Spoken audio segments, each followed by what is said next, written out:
guys, welcome back to my channel. Welcome if you are new. My name is Heather. I'm a homeschooling mom of 3 kids, elementary, middle/high school, and high school age. Today I am going to be doing a homeschool plan with me, and it has been a minute since I have done any sort of homeschool planning. We have been on our long homeschool break since Thanksgiving, and so we are starting back up tomorrow. Today's the 7th when I'm filming this. Tomorrow is January 8th and we are getting back to it. And I am totally unprepared. I really thought that I would have done so much more to get ready for this second semester, but I haven't. And you know, I can make a lot of excuses, but honestly, I just have needed some time to rest after the holidays, and that's kind of where we are at. We ended up losing power. If you've seen any of my recent videos, we lost power the week before Christmas, and so that kind of threw everything off for me. Following up the week after Christmas, between Christmas and New Year's, I was playing catch up from a bunch of stuff that I was not able to do the week before Christmas, and so everything just kind of snowballed. And here we are, January 7th. I have not even packed the kids' milk crates for second semester. I have a ton of stuff that I've got to get done, but we're going to see how it goes. I want to get at least some of the basic stuff in here. I do color code my kids. If you've seen any of my previous videos on homeschool planning, I do this because it just makes my life a little bit easier when I'm looking for particular kids. This is Emma's color, and then Jack, Lucy, and then everybody. Oh goodness. I honestly don't even know how this week is going to go. We were supposed to do our vision boards this past week, and we didn't even get to those. Honestly, I spent a lot of time the first week in January cleaning up from Christmas, getting the house back in order, and actually sitting and enjoying some time with my kids, reading, doing some puzzles, that kind of stuff, which is not the norm for me. I don't even know what we need to get to this week at all. Actually, that's not entirely true. I did pull a bunch of books. You can't see, to my left is my desk, and I have Jack and Emma's books pulled out, some of the things that we're going to be working on. But other than that, I haven't gone too deep. So I just realized that teaching textbooks is still on pause because you get I think it's like 3 months of pause time when you subscribe to the teaching textbooks math program. And so I put them on pause while we were on our break, but now it's not, now I can't see the lessons. I can see the lessons in their grade book, but I can't see the actual lesson until tomorrow when it comes off of pause. So I will just write down their lesson, and then I guess I will have to look into it tomorrow morning. So first I'm going to do Emma. Emma is in her 3rd year of high school. We're kind of undecided on whether or not she's going to finish out high school next year, 2024-2025, or if she's going to do an additional year that's more career focused, if she's going to end up doing dual enrollment courses. Originally, when she was like in elementary school, her goal was to be finished with high school by 16 so that she could start dual enrollment courses, but we haven't gotten there yet. Well, she doesn't turn 16 until the spring, so we will see. She does have quite a few credits, high school credits, under her belt at this point, but she's not entirely sure she wants to do dual enrollment. So we're kind of up in the air on that. And so I am starting to think a little bit about what's going to happen after next year. So she is in Algebra 2 right now, and next year would be pre-calculus, and we will see. We will see if she wants to continue past that. She does actually, she loves math, but she is not all about like calculus or geometry. She is more interested in algebra and business math and things like that. So I'm not sure. We will see. All right, so math, and then let's see.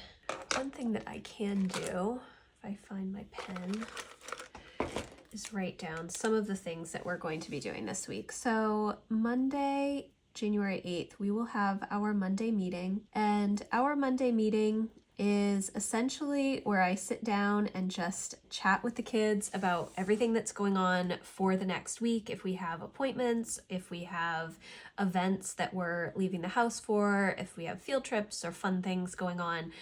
I go over all of that on our Monday meeting, as well as going over all of their work that they have to do for the week. Typically what I will do is I will either write in their planners for Emma and Jack what their lessons are for the week, or I will use these weekly schedule pads from Erin Condren and write out their list for the week.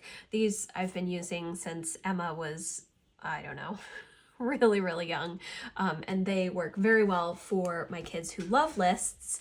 So we will be doing our Monday meeting tomorrow, and one of the things that I'm actually hoping to start incorporating into our Monday meeting is this family workbook. And there's a bunch of stuff at the beginning. I have done a full walkthrough of this workbook, but what I'm really excited to have, if I can get to them, are these family meeting planning pages. And so it would essentially be a lot of the same stuff that I am talking about for my Monday meeting for homeschool, but then it also includes some teaching, weekly review, maybe specific skills that we're working on. So I'm really excited to work on this. And I think that what I'm actually going to do, because if you've seen any of the Cultivate What Matters products, there's all kinds of like prep work in their products, and so I want to do this with my kids instead of doing it for my kids, partly because Emma and Jack are so much older, and then go through maybe some of our family goals and then get into a good habit of using those family meeting pages for our Monday meeting, which is already a habit for us. Okay. That was a lot. So this week we're supposed to be going to the library on Wednesday. I had talked to the kids about that. It's our passion project day, and so it's kind of nice to just kind of get out of the house and maybe work on something outside of the house in just a different environment. Oftentimes that would be like going to the coffee shop, but when we lost power that week before Christmas, our coffee shop that we go to was flooded. Most of downtown was flooded. Our grocery store was flooded. Everything's flooded and closed at the moment. The library is not closed, thankfully, but I feel like I saw on the weather that Wednesday we're supposed to get a bad storm, and so I don't want to plan to go out if it's going to be really nasty. Yes, okay, so Wednesday the weather is going to be pretty terrible. I mean, it's always subject to change, so maybe I will put it for Friday, which is our screen-free day. So yeah, I think I will do that. And or Barnes & Noble. If for some reason the weather happens to be nice on Wednesday, then we will go to the library then, but I have a feeling that it will not be. And I have a feeling that we're going to lose power again. So our passion project day may not be passion projects, because Jack and Emma, both of them, their passion projects are screen-based. So if we have no power, that'll be a little more challenging. Screen-free day. So I'd like to say we're going to ease back into the homeschool year, but I don't think that we are. Emma is just going to get right back into Algebra 2, Chemistry, and Spanish 3.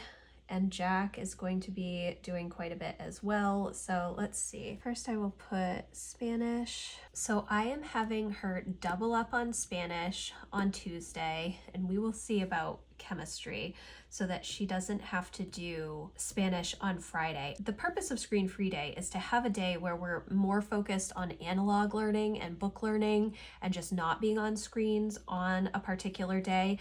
During the first semester, it was really challenging for me to not have computer-based learning on Friday.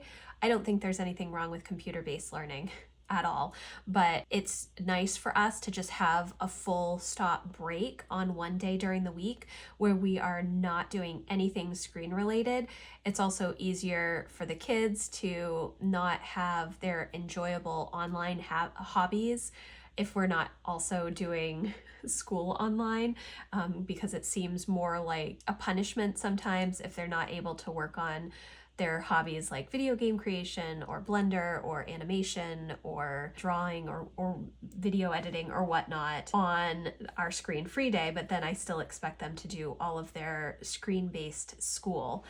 So I'm just trying to do some different things on Friday in the winter semester because we have a lot more time since we're not going to a lot of activities and stuff because the weather is not great. So she will still have her math, but if I can get Spanish and chemistry to be done 4 days for the week instead of 5 days, that would be really good. Don't know if there is a day that is shorter for, all right, chemistry is going to be a little bit harder. I think that what I will do is have her do maybe the video on Thursday, but the actual questions on Friday. All right, now let's see. She is starting Cry the Beloved Country. I don't know, I might want to read this with her because I really like this book, but I also have this book for history. Okay, so these are both on audio, so I could choose one to read with her and one to just let her either read on her own or listen on audio. I think I will have her listen to this one. Okay, and I do not know how long these will take to get through. It depends on how much discussion there is, and that's honestly how all of the books have been this year because we have read some very short books like The Wave, and the amount of discussion that we had regarding The Wave was just extensive, which I absolutely love. That's one of my favorite parts about homeschooling high school is the discussions and the opinions and the information that we gather and we look up and do more research on. It's a lot of fun for me because I feel like it's my second time through high school. Even though I did like a US history minor in college, I took every single US history class that there was at college and I really enjoyed all of that. I also took a bunch of women's lit and English courses just for fun. I was a business major.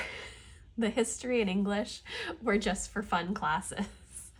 And in retrospect, maybe that is telling me something. Although I really love math, so and I am pleased about my macroeconomics degree. I really enjoy all of that stuff.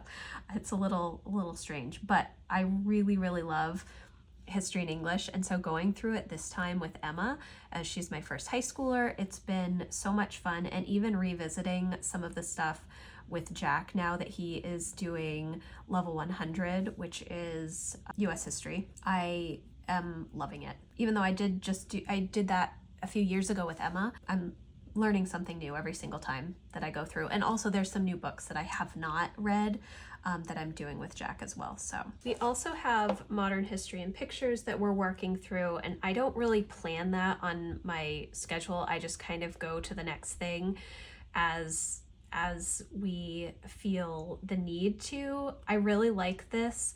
I wasn't sure how I would feel about this as being the spine for a high school class, but there's so many notes in the instructor's guide with level 300 that this is actually something that I really, really like a lot. So I'm not going to write that down. I do have some things that I'm going to do with Jack and Emma, but I will wait to plan that. Let me see. We don't have a lot going on outside of the house this week, which is good. I do want to kind of focus on some goal stuff, but I'm not sure I'm going to do that this week. I think that this is probably all I'm going to plan for Emma's individual work. She does still have all of her dailies, which are, maybe I'll just write them up here. Wordly Wise, she does 4 days a week. World Watch, which is our current events, she does 4 days a week. She does narration 4 times a week. And then she does current events reports 3 times a week. And that's just choosing something of interest and giving kind of like a little summary of what it was and her opinion on it. The other thing that I actually am going to do is Emma and I started a career in college book last semester. We did not get very far in that, so I'm going to put that down for Friday to work on with her and see how that goes. Okay, so that's all I'm going to put for Emma. And then for Lucy, I need to grab all of her books because I have not grabbed anything for her yet. First, for math, we are going to revisit the times tables because it has been a little while since we've been working on that. It's just, the long division is not ideal. And I remember this when Emma was Lucy's age and we were trying to get through long division. It was such a challenging year. Levels 3 and 4 through Singapore are quite challenging, I find. So that's okay. We're just going to keep moving ahead and working through things as she is able to. So I will come back and write whatever lesson she's able to do. She may only get through one lesson for the whole week, and that's totally fine. We're going to move at her pace and just kind of get things done that way. Now, she is doing cursive. She'll do like 1 page a day. She has read all of the books that I had for her language arts, and I actually had somebody comment towards the end of last semester, it might have been my last homeschool update, about whether or not she could read the level 4 language arts books. And I totally forgot that when Emma and Jack were younger, I did buy the level 4 and level 5, which I don't think that they have anymore, readers, which they were books that your child was not quite ready for the level D readers, but they needed something more, or they were combining a lower core or level, like Lucy's in level D this year, so maybe they were in level C with a younger sibling, but their reading level was higher. So Sunlight had these groups of books, these readers for kids that were a little bit older and a younger core. So I need to actually look and see if I can find those level 4 readers. And I do not think that I have them shelved with my homeschool books. I think that I have them separated into my readers bookcase, and some of them may be in other parts of the house. So I will have to look for those. She's not at the writing level for level 4 or level D. She's in level 3 language arts, which is perfect for her, but her reading, she reads every day. All of my kids are voracious readers, and we need to come up with something a little bit more. She's just not into the level D readers because this is the first year that they kind of combine history and readers together. I've picked out a few of the books, but she's read all of the ones that I think she is kind of willing and able to read for this level. So I need to just come up with something else. That was a lot to say that I'm going to have her choose a book off of the shelves in the basement. I don't mind what book she reads because I have all of the books that we own are really good literature. The majority of them are from Sunlight, and then the other ones that we have are books that I have had since I was very, very young. So I will just have her choose a book and then read. And then she does also have like a fun read that she does at night. All of my kids read at night, and that's just part of our evening routine. Okay, so she has math, she has cursive. I'm going to do copywork, her level 3 language arts, and I think she is in week 18 or 19. Let me check. And then she will have, what history are we doing? I should have pulled out her book too.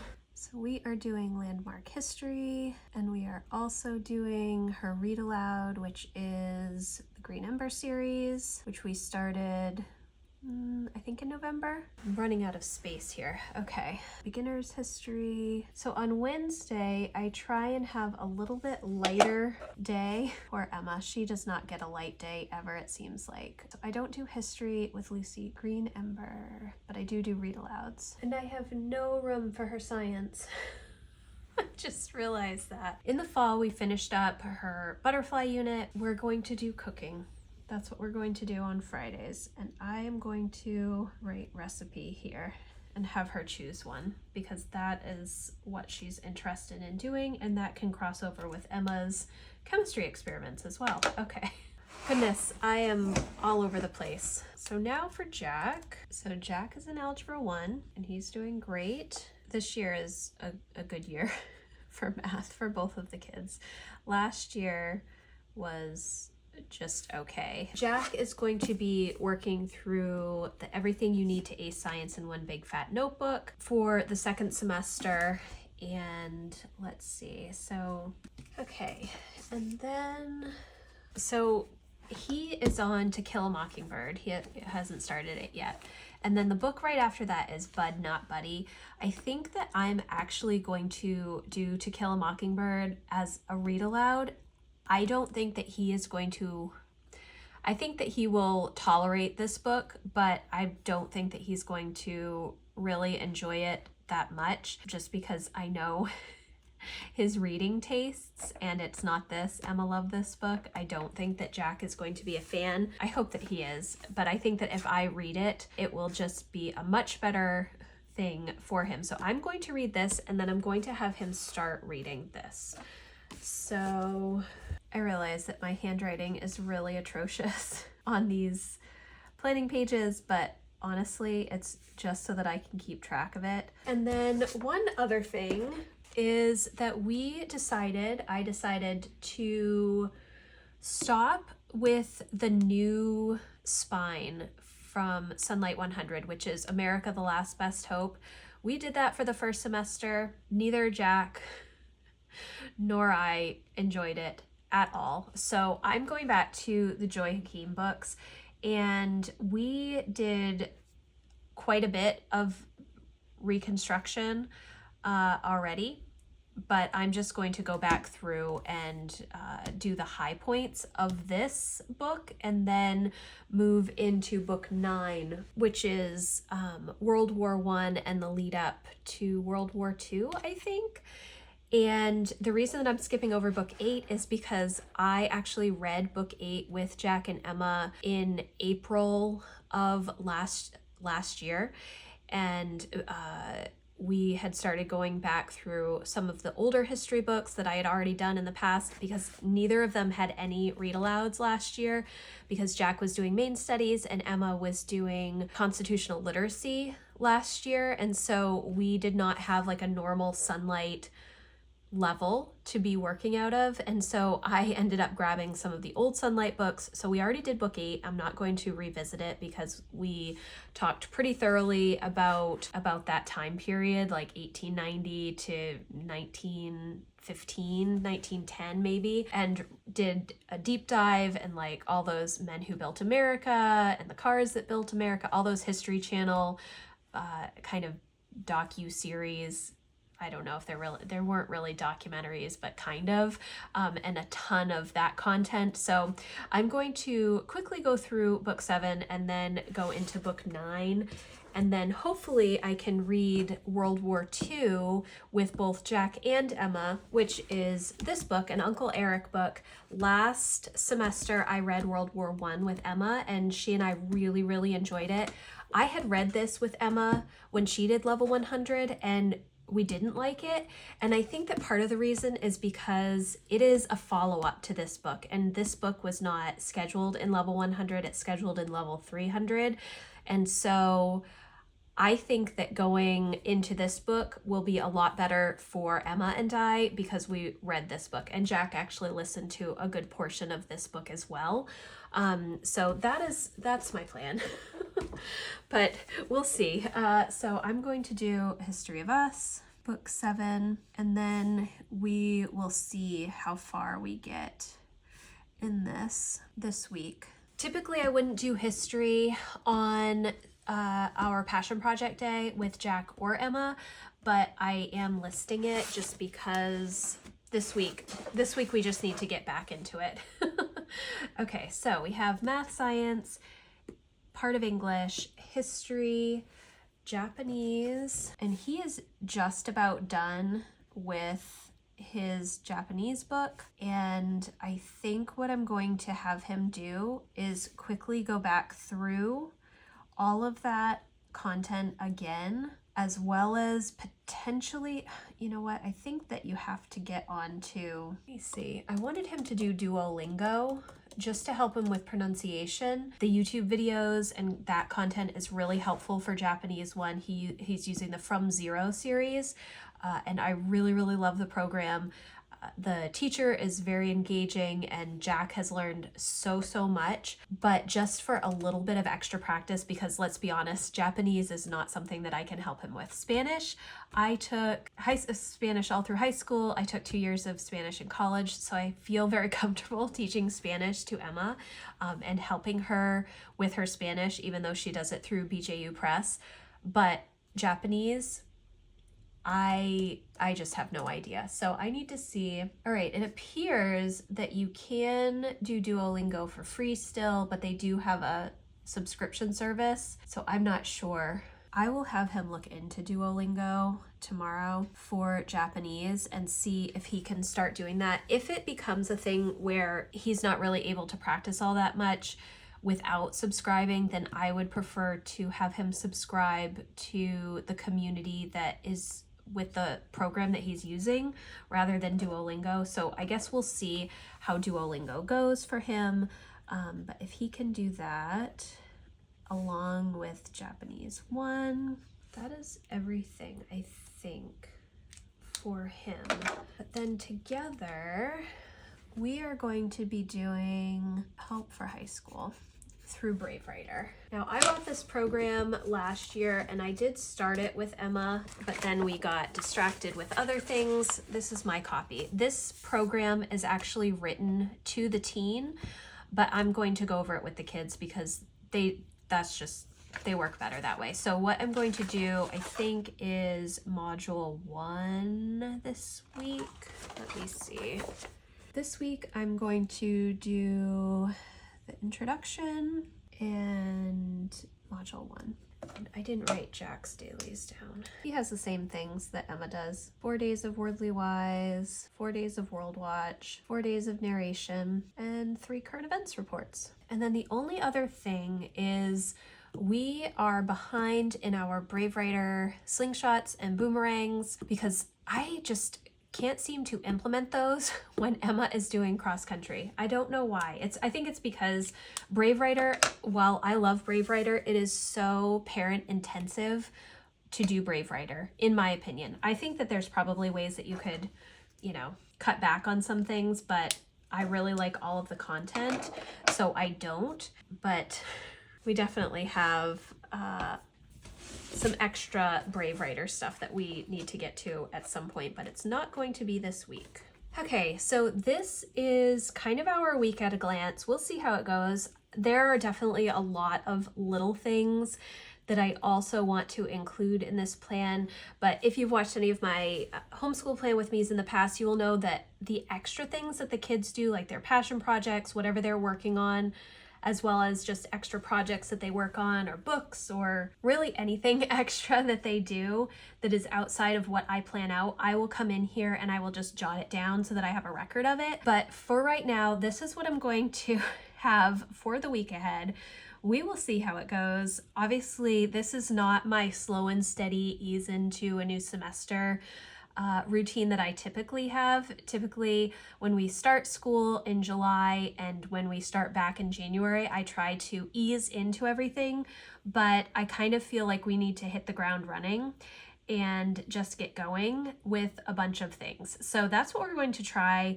I think that we're all in a place where we've had plenty of rest and enjoyment of the holidays and just time to get things cleaned up and organized and ready for the second semester. So I am feeling good about things. We will see how it goes, but this is my week, our first week back, second semester. I want to thank you guys so much for watching. I hope that you enjoyed this video. If you did, please give it a thumbs up and I will see you in the next one. Thanks guys. Bye.